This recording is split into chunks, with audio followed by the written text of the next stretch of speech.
Italians. I thought I would finally put in the video on how to add a table of contents to a flip chart that Ms. Washington taught us last week. I am on the last page of my flip chart, so the first place that I begin is by adding that next page for my content. I can do that by hitting the button here, or I can go up here to insert and next page. So I have my blank page. I'm going to go ahead and add a little bit of content. This is a flip chart for AP Grammar. So that might be my title. I can then, and this is going to be on page 27. Okay, so I can see that up here, page 27 of 27. So I'm going to remember that number. Scroll up here, and you can see I've already started creating my my table of contents. Okay, and just to double check, please make sure that you're in I guess the creation slide, editing slide that you have up here. It'll be orange. If you toggle off of it, it's blue. Okay, so I'm back to orange.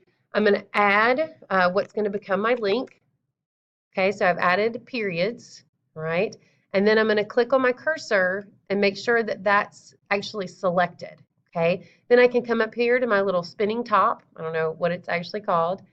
And because I have already selected that, you can see these have these are ready to be selected. If I did not have this clicked, I would have to, or else this would be grayed out. Okay, so because that is already selected, I can then click on another page, and I remember that I have posted that new information on page 27, and I can click Apply Changes. And notice as I click Apply Changes, this turns to red, which means it is now linked.